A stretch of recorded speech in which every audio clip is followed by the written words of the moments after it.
नमस्कार, जय हिंद।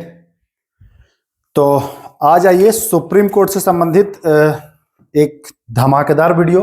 यहाँ आपको जो प्रश्न है वो कथन और कारण पर आधारित है और ये पहला प्रश्न ही आपको विवादित मिल जाएगा, है ना, क्योंकि इस प्रश्न को अच्छे से समझिएगा तभी इसका आंसर कर पाइएगा।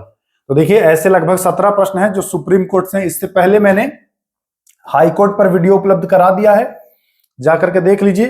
हाईकोर्ट टॉपिक से भी प्रश्न आ रहा है, बिल्कुल कथन और व्याख्या के सहित, और सुप्रीम कोर्ट से भी प्रश्न आ रहा है। तो बिल्कुल हम लोग इसको हल करते हैं और समझिएगा, पॉइंट को समझना है कि कैसे व्याख्या होता है और कैसे कथन कारण एक दूसरे से जुड़े होते हैं। समझ पाएंगे तो सारे प्रश्नों में आप अच्छा स्कोर कर पाएंगे। तो आइए, कह रहा है कथन। पहले जान लीजिए कि इसमें क्वेश्चंस जो होंगे वो सुप्रीम कोर्ट से संबंधित होंगे, है ना। इसमें जो प्रश्न होंगे वो सुप्रीम कोर्ट से संबंधित होंगे। और आ जाइए, कथन है, क्या है कथन। कह रहा है भारत का सर्वोच्च न्यायालय अपीलीय न्यायालय है। ये तो बात आप लोग जानते हैं कि हाँ भैया, भारत जो सुप्रीम कोर्ट है यहां अपील किया जा सकता है और यह आखिरी अपीलीय न्यायालय है, लास्ट का है, ठीक ना। यह आखिरी अपीलीय न्यायालय है, लास्ट का अपीलीय न्यायालय है। अपीलीय न्यायालय तो है, तो हम तो कहेंगे कथन तो सही है, ठीक है, यानी कि एक सही है। दूसरा देखते हैं कारण। सर्वोच्च न्यायालय द्वारा दिया गया कोई भी निर्णय कानून होता है तथा वह उसके उल्लंघन पर किसी को दंडित भी कर सकता है। ऐसा है क्या? सर्वोच्च न्यायालय ने कोई उल्लंघन, कोई कानून, मतलब कोई निर्णय दिया तो वो कानून हो जाता है, और अगर उस कानून को आप नहीं मानिएगा तो दंडित किया जाएगा। तो ये भी बिल्कुल सही है। अब देखिए, कथन भी सही है और कारण भी है सही, लेकिन इतने से काम नहीं चलेगा। अब आपको लगाना है बुद्धि और ये देखना है कि ए तथा आर दोनों सत्य हैं। यहां भी ए तथा आर दोनों सत्य हैं, ये दोनों तो अब हो जाएगा गलत। अब इनमें व्याख्या सही है कि नहीं है व्याख्या, तो ध्यान रखिएगा, बहुत जो बता रहा हूं उसको समझिएगा। कह रहा है कि यह सर्वोच्च न्यायालय अपीलीय न्यायालय है का मतलब ध्यान से सुनिए। अगर किसी सर्वोच्च न्यायालय अपीलीय न्यायालय है और ये आखिरी न्यायालय है, ये भी आप जानते हैं। अगर इसने फैसला दिया और कह रहा कि अगर हमारा फैसला नहीं मानोगे तो मैं दंड भी दूंगा, ठीक ना। यानी कि अगर हमारे यहां अपील किसी ने किया और मैंने फैसला दिया और वो नहीं मानोगे तो दंडित भी किए जाओगे। तो एकदम बिल्कुल सटीक व्याख्या करता है इसकी। तो क्या हो जाएगा, ए तथा आर दोनों सही हैं और आर जो है ए की सही व्याख्या है भैया, सही व्याख्या है, समझ गए। लेकिन देखिए, एक चीज मैं बता दूं, अन्य स्रोतों में इसको अगर आप ढूंढेंगे तो आपको मिल जाएगा कि भैया सही तो है लेकिन व्याख्या सही नहीं करता है। लेकिन व्याख्या भी बिल्कुल सही है, एकदम प्रमाणिक है। तो इसमें इफ बट मत रखिएगा, ये आंसर सही हो जाएगा आपका। चलिए ठीक है, आइए आते हैं आगे। सर्वोच्च न्यायालय के न्यायाधीशों की संख्या में वृद्धि कैसे हो सकती है? सुप्रीम कोर्ट के न्यायाधीशों की संख्या में कैसे वृद्धि किया जा सकता है? तो जानते हैं कि संसद एक अधिनियम बना करके और कर देता है, संशोधन से नहीं किया जाता है, सर्वोच्च न्यायालय के अनुरोध से भी नहीं, राष्ट्रपति की भी सूचना से नहीं। संसद अधिनियम बनाएगा और संख्या जाएगी बढ़। चलिए आइए आगे देखिए, न्यायिक पुनर्विलोकन का उद्देश्य विधायिका या कार्यपालिका के उन कार्यों को असंवैधानिक घोषित करना है जो, क्या है भैया, भारत के संविधान से प्रदान नहीं किए गए हों। ऐसा कुछ भी नहीं है। संसद के अधिनियम से संबंधित हो, ठीक है, यह भी गलत है। संविधान के प्रावधानों के अनुरूप हो या सर्वोच्च न्यायालय की अनुमति के बिना अगर कुछ कर दिए तब नहीं। संविधान के प्रावधानों के अनुरूप न हो, मतलब कि प्रावधान है और आप उससे हटके काम करेंगे तो भैया न्यायिक पुनर्विलोकन किया जाएगा, गलत पाने पर अवैध भी किया जाएगा। तो सही आंसर सी होगा, ध्यान रखिएगा। चलिए अगला सवाल आ जाइए। सर्वोच्च न्यायालय के किसी न्यायाधीश को उसके पद से हटाने के लिए तो जानते हैं कि 2/3 बहुमत से हटा सकते हैं आप, 1/3 से नहीं, साधारण से नहीं, 3/4 से नहीं। कैसे? 2/3 से आप हटा सकते हैं। चलिए, निम्न में से सही कथन छाटिएगा। सर्वोच्च न्यायालय अपने निर्णय का अतिक्रमण कर सकता है। बिल्कुल, अपने फैसले को वो तो कर ही सकता है अतिक्रमण, तो सत्य नहीं है, ठीक ना। अतिक्रमण कर सकता है तो ये तो सही है, हमको गलत कथन छाटना है ना। सर्वोच्च न्यायालय के निर्णय सभी निर्णय पर बाध्यकारी होते हैं, हाँ ये भी होते हैं। उच्च न्यायालय अपने निर्णय का अतिक्रमण कर सकता है, कर सकता है। उच्च न्यायालय के निर्णय अधीनस्थ न्यायालय पर बाध्यकारी नहीं होते हैं, बाध्यकारी होते हैं। गलत कथन यही है, डी वाला ऑप्शन, ध्यान रखिएगा। चलिए आइए,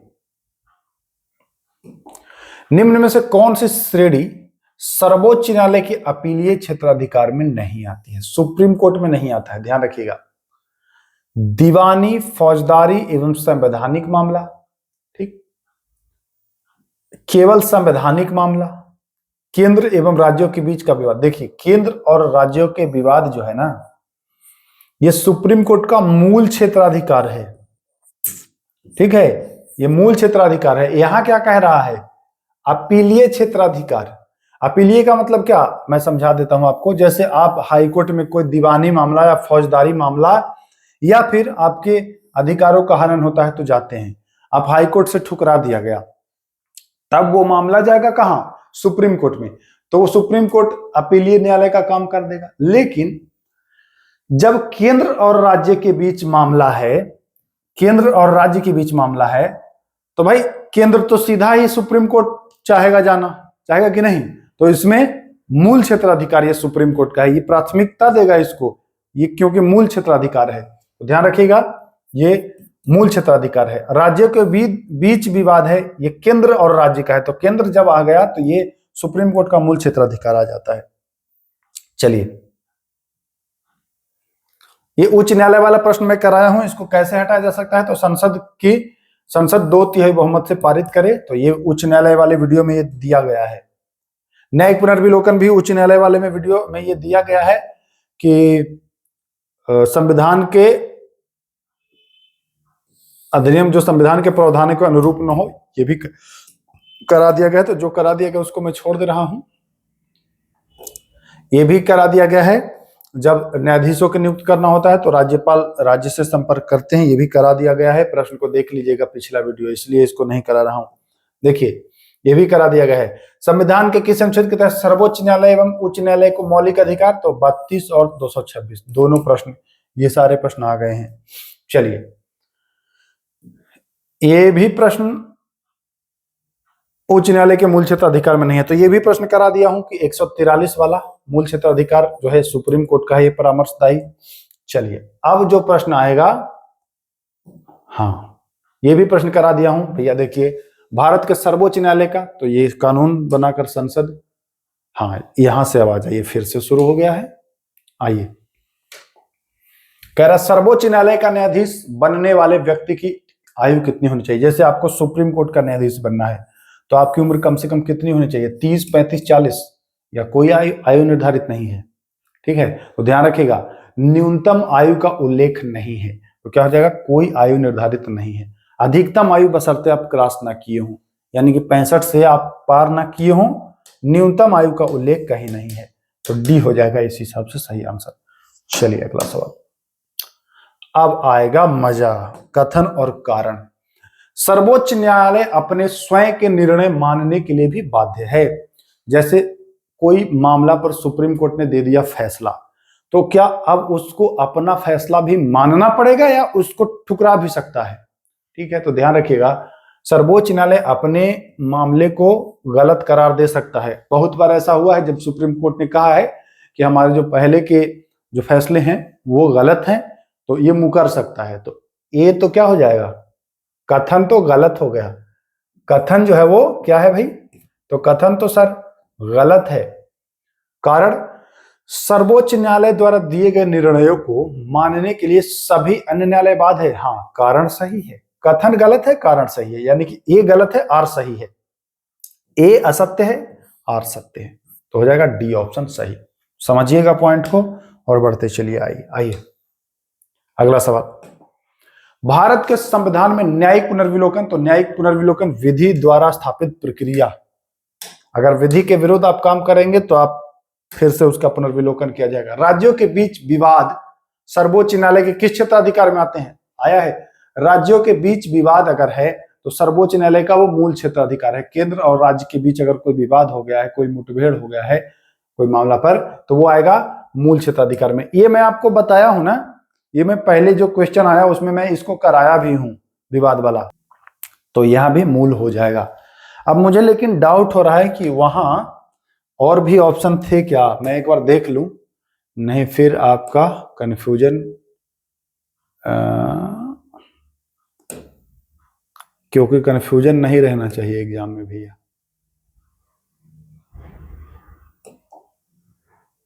ये प्रश्न था ना, देखते हैं इसकी फिर से पोस्टमार्टम कर। निम्न में से कौन सी श्रेणी सर्वोच्च न्यायालय के अपीलीय क्षेत्राधिकार में नहीं आती है? अपीलीय में नहीं आती है ना, तो देखिए अपीलीय में जो नहीं आएगी वो केंद्र राज्यों के बीच विवाद तो ये है ही, मूल में आएगा, मूल क्षेत्राधिकार में। और राज्यों के बीच विवाद का भी निपटारा ये भी मूल में ही आएगा। तो ये हमारे हिसाब से ये दोनों आना चाहिए, ठीक है, ये दोनों आना चाहिए। दीवानी मामले में तो आएगा ही, संवैधानिक मामले ये दोनों आएगा, ये दोनों होगा क्योंकि ये दोनों मूल क्षेत्राधिकार का अंग है। तो एक बार इसको सही कर लीजिएगा, मुझे जब उस प्रश्न पर मैं आया तो याद आ गया। चलिए अगला सवाल देखिए, निम्न कथनों पर विचार करें। लेख जारी करने की सर्वोच्च न्यायालय की शक्ति उच्च न्यायालय से कम है। रीट जारी करने में कह रहा है कि सुप्रीम कोर्ट जो है वो हाई कोर्ट से कम है क्या? तो हाँ, रीट जारी करने में सुप्रीम कोर्ट जो है ना वो हाई कोर्ट के नीचे ही रह जाएगा। क्यों, बता देता हूं। सुप्रीम कोर्ट के पास केवल मौलिक अधिकार पर ही रीट जारी कर सकता है, जबकि हाई कोर्ट जो है मौलिक पर तो कर ही सकता है, साथ ही कानूनी अधिकार पर भी कर सकता है। तो कम है, तो उच्च न्यायालय से कम है, ए तो होगा सही, ठीक है। कोई भी नागरिक अपने मूल अधिकारों के उल्लंघन पर उच्च न्यायालय या सर्वोच्च न्यायालय में जा सकता है, बिल्कुल जा सकता है, यानी कि दो भी सही है। सर्वोच्च न्यायालय द्वारा बनाया गया कानून अन्य सभी न्यायालयों पर बाध्यकारी होता है। जी हाँ, सर्वोच्च न्यायालय का कानून सब पर बाध्यकारी होगा, यानी कि तीनों सही हो गया है इसमें। ऑप्शन हो जाएगा डी, तीनों सही। आइए, उच्चतम न्यायालय के न्यायाधीशों की नियुक्ति से संबंधित कथनों पर विचार करिए। क्या नियुक्ति से संबंधित है? आइए, उच्चतम न्यायालय के न्यायाधीशों की नियुक्ति राष्ट्रपति भारत के मुख्य न्यायाधीश के परामर्श से करते हैं, तो बिल्कुल सही है, राष्ट्रपति करते हैं। और जो भारत के मुख्य न्यायाधीश, जैसे समझिएगा, जैसे ये है हाई सुप्रीम कोर्ट, तो एक तो होते हैं सीजेआई जो मुख्य न्यायाधीश हो गए। तो अगर यहाँ किसी न्यायाधीश की नियुक्ति करनी है तो ये क्या करेंगे, राष्ट्रपति प्रेसिडेंट, कि इनसे सलाह लेंगे कि भैया किसी को हमको नियुक्त करना है, तो ठीक है, ये तो कथन सही है। दूसरा क्या है, भारत के मुख्य न्यायाधीश की नियुक्ति के संदर्भ में, अब मुख्य न्यायाधीश की नियुक्ति के संदर्भ में कह रहा है राष्ट्रपति जो है उच्चतम न्यायालय के अन्य न्यायाधीश एवं उच्च न्यायालय के मुख्य न्यायाधीशों से परामर्श करते हैं, तो ये भी सही है। देखिए, जैसे ये सीजेआई का नियुक्ति करना है तो ये राष्ट्रपति जो है ये इनसे पूछेंगे ही, साथ ही साथ जो राज्यों के मुख्य न्यायाधीश हैं इनसे भी ये पूछेंगे, तो ठीक है, तो दोनों आपका सही हो जाएगा, ए और बी दोनों। चलिए, न्यायाधीशों की नियुक्ति में परामर्श प्रणाली से संबंधित कथनों पर विचार करिए। ठीक है, करूंगा।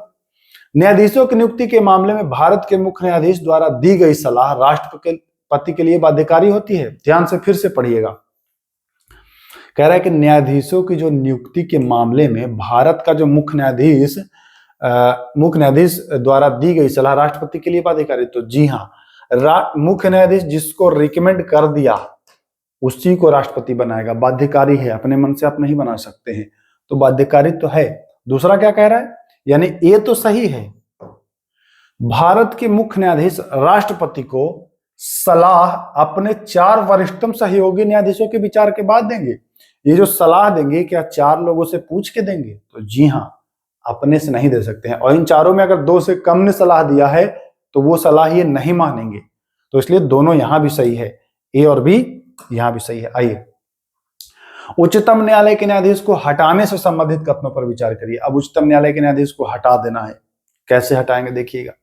उच्चतम न्यायालय के न्यायाधीश को राष्ट्रपति के आदेश के द्वारा हटाया जा सकता है, तो हाँ, राष्ट्रपति ही हटाते हैं, लेकिन आगे जो कंडीशन है वो पढ़िएगा। ऐसा आदेश तभी दिया जा सकता है जब संसद के दोनों सदनों द्वारा साधारण बहुमत से पारित किया गया हो, तभी राष्ट्रपति को आदेश दिया जाएगा क्या? तो ध्यान रखिएगा, ऐसा आदेश तभी दिया जा सकता है जब दोनों सदनों के विशेष बहुमत से, 2/3 बहुमत से पारित किया गया हो, न कि साधारण। तो छुपा रुस्तम था ये, अगर अच्छे से नहीं पढ़ेंगे तो यहां भी लपेट देगा, लगेगा कि हाँ यार सही तो है दोनों। तो ये साधारण बहुमत नहीं है, विशेष है, तो केवल एक सही होगा, ध्यान रखिएगा।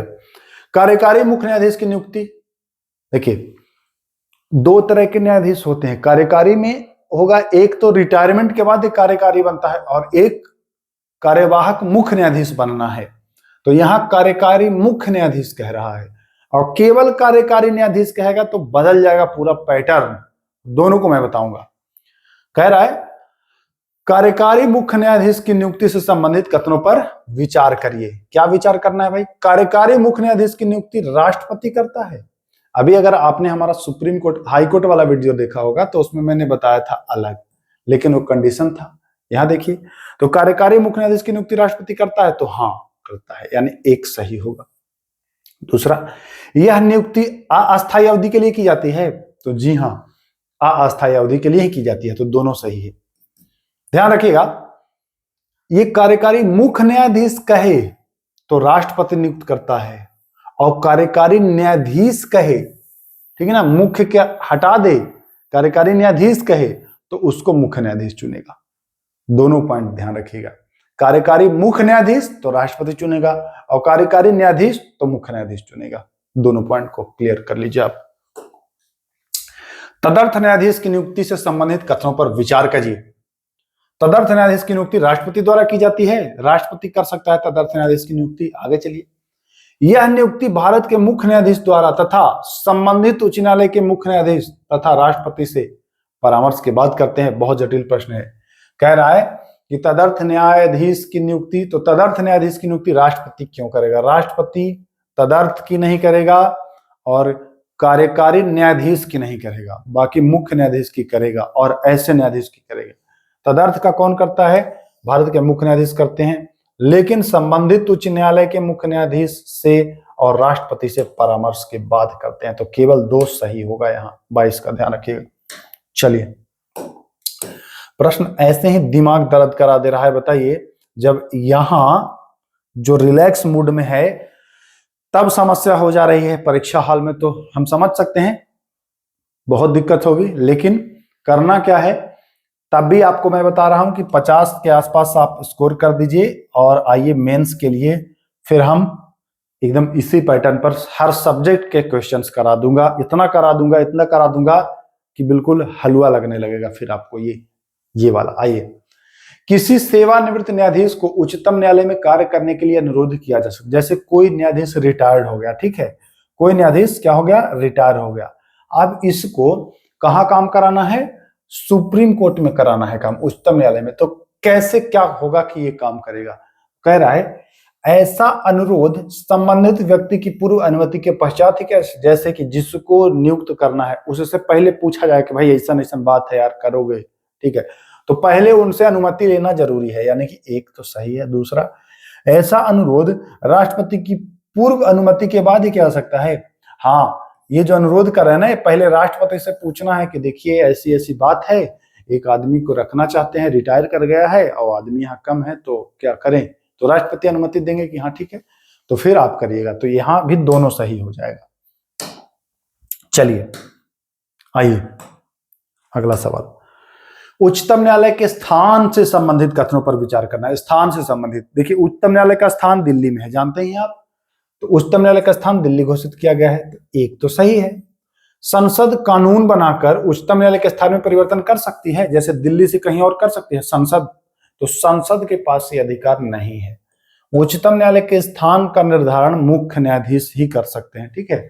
तो उच्चतम न्यायालय के स्थान के संबंध में निर्णय लेने का अधिकार भारत के मुख्य न्यायाधीश को है, तो एक सही है और 3 सही है। चौथा देखते हैं, उच्चतम न्यायालय के स्थान में परिवर्तन के लिए भारत के मुख्य न्यायाधीश को राष्ट्रपति की पूर्व स्वीकृति लेना अनिवार्य है।